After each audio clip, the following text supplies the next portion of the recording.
ചെടികൾ നടുമ്പോൾ പോട്ടിൻ്റെ അടിയിൽ വെള്ളം സുഗമമായി വാർന്നു പോകാൻ പോട്ടിൻ കഷ്ണങ്ങൾ ഇട്ട ശേഷം ഇതുപോലെ ചകിരി നൈസായി ചീന്തിയിട്ടാണ് ഞാൻ പോട്ട് മിക്സ് നിറയ്ക്കാറ്. ഇങ്ങനെ ചെയ്യുമ്പോൾ ചെടികൾ ചീഞ്ഞു പോകുമെന്ന് പലരും കമൻറ്റ് ചെയ്യാറുണ്ട്. പല വീഡിയോകളിലും അങ്ങനെ പറയാറുമുണ്ട്. ചകിരി ചീന്താതെ ഇട്ടാൽ ഒരുപക്ഷെ വെള്ളം കിട്ടി ചെടി നശിച്ചേക്കാം. എന്നാൽ ഇങ്ങനെ ചെയ്യുന്നത് കൊണ്ട് ചെടികൾ കരുത്തോടെ വളരുമെന്ന് കാണിക്കാനാണ് ഈ വീഡിയോ ഞാൻ ചെയ്തത്.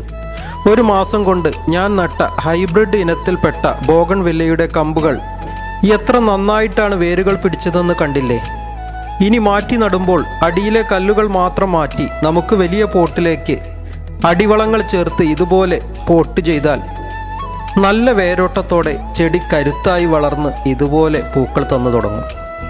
അപ്പോൾ വീഡിയോ ഇഷ്ടപ്പെട്ടാൽ ഒന്ന് ലൈക്കും കമൻറ്റും തരണേ.